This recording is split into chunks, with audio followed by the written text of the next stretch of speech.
নমস্কার বন্ধুরা, Bengali tutorial class চ্যানেলের আরও একটা ভিডিওয়ে আপনাদের সকলকে স্বাগত জানাই। আজকে আমরা কথা বলবো একটা বিশেষ খবরকে কেন্দ্র করে। আপনারা প্রত্যেকেই জানেন যে এই মুহূর্তে দেশ এবং রাজ্যে এক ভয়ানক পরিস্থিতি চলছে। করোনা ভাইরাস, তাকে ঠেকানো যাচ্ছে না কোনোভাবেই। আক্রান্তের সংখ্যা গোটা দেশ জুড়ে সেই সংখ্যাটা গিয়ে দাঁড়িয়েছে হাজারের ওপর। একের পর এক মানুষ আক্রান্ত হচ্ছেন, মৃত্যুবরণ করছেন এই করোনা ভাইরাসের দ্বারা আক্রান্ত হয়ে। এই মতো পরিস্থিতিতেই মুখ্যমন্ত্রী বেশ কিছু ঘোষণা করেছেন এবং সেই ঘোষণাগুলো নিয়েই আমরা আজকের এই খবরটা করতে চলেছি। তো চলুন বিস্তারিতভাবে আমরা খবরটার ভেতর ঢুকব। আপনারা দেখতে পাচ্ছেন এখানে যে বলা হয়েছে, যে হেডলাইন রয়েছে, সেখানে বলা হচ্ছে 15ই এপ্রিল পর্যন্ত রাজ্যে লকডাউন। অর্থাৎ যে লকডাউনের কথা বলা হয়েছিল প্রাথমিকভাবে 13ই এপ্রিল অবধি, সেই লকডাউনের সময়সীমা বেড়ে দাঁড়ালো 15-এ। এখানে বলা হচ্ছে বাড়ল লকডাউনের সময়সীমা, 13ই এপ্রিল নয় 15ই এপ্রিল পর্যন্ত রাজ্যে বহাল থাকবে লকডাউন। নবান্নে এমনটাই জানালেন মুখ্যমন্ত্রী। রাজ্য জুড়ে বহাল লকডাউন, আক্রান্তের সংখ্যা 22 ছুঁয়েছে, 2 জন মারা গেছেন। সব মিলিয়ে কাঁটায় কাঁটায় করোনার কাঁটায় তটস্থ হয়েছে গোটা রাজ্য।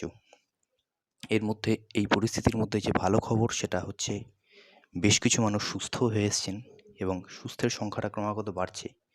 ঠিক একদিকে যেমন খারাপ খবর আমাদের জন্য রয়েছে যে প্রচুর মানুষ আক্রান্ত হচ্ছেন, সেই সঙ্গে দাঁড়িয়ে তার পাশাপাশি ভালো খবরও রয়েছে, প্রচুর মানুষ ধীরে ধীরে সুস্থ হয়ে উঠছেন এবং করোনার আক্রমণ থেকে নিজেদের বাঁচাতে সমর্থ হচ্ছেন। এই পরিস্থিতিতে দাঁড়িয়ে আমাদের দর্শকদের একটাই কথা বলার, আপনাদের সকলকে একটাই কথা বলার, করোনা ভাইরাসের যেহেতু কোনো প্রতিষেধক এখনও অবধি আবিষ্কার হয়নি, সেহেতু চিকিৎসক এবং মুখ্যমন্ত্রী বা প্রধানমন্ত্রী প্রত্যেকেই একটাই কথা বলছেন, আপনারা করোনা ভাইরাসের আক্রমণ থেকে নিজেদের বাঁচাতে পারেন একটাই উপায়, সেটা হচ্ছে নিজেদের কোয়ারেন্টিন অর্থাৎ হোম কোয়ারেন্টিনে রেখে দিন, অর্থাৎ লকডাউন। নিজেরা নিজেদের বাড়ির মধ্যেই আবদ্ধ থাকুন, রাস্তাঘাটে বেরোবেন না খুব প্রয়োজন ছাড়া, নিজে সচেতন থাকুন, সতর্ক থাকুন, অযথা গুজব ছড়াবেন না, এটাই বলার। এরপর বলা হচ্ছে কি না, মুখ্যমন্ত্রী জানিয়েছেন লকডাউন জারি থাকলেও খোলা থাকবে জরুরি পরিষেবা, যেটা আগেও বলা হয়েছিল। হাসপাতাল, বাজার, ব্যাংক সমস্ত সুবিধা পাবেন সাধারণ মানুষ। পাশাপাশি যে খবরটা আজকের বলার সেটা হচ্ছে, এই লকডাউন চলাকালীন যারা ভলেন্টিয়ার হতে চান তারা যোগাযোগ করুন সংশ্লিষ্ট নাম্বারটিতে। এই নাম্বারটি হচ্ছে রাজ্য সরকারের পক্ষ থেকে যে নাম্বারটি দেওয়া হয়েছে সেটি হচ্ছে 03323412600।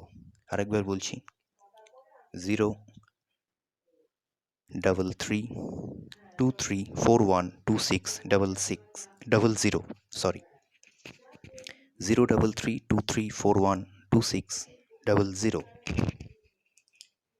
আজকে মুখ্যমন্ত্রী যে বৈঠক করেছেন সেটার পর এই বৈঠক থেকে স্থির হয়েছে এই ভলেন্টিয়ারের ঘোষণা এবং তার জন্য জরুরি নাম্বারও দেওয়া হয়েছে। জনতা কারফিউর পর দেশ জুড়ে 21 দিনের লকডাউন ঘোষণা করেছিলেন প্রধানমন্ত্রী। প্রধানমন্ত্রীর নির্দেশ মতো যে লকডাউন জারি হয়েছে আমাদের রাজ্যেও। তবে লকডাউনে সমস্ত জরুরি পরিষেবা মিলবে বলে আশ্বাস দিয়েছিলেন, সুতরাং সেই আশ্বাস এবং নিরাপত্তায় রাজ্যেও বহাল রয়েছে। তাই লকডাউন বাড়ানোর সিদ্ধান্ত নিয়েছেন মুখ্যমন্ত্রী।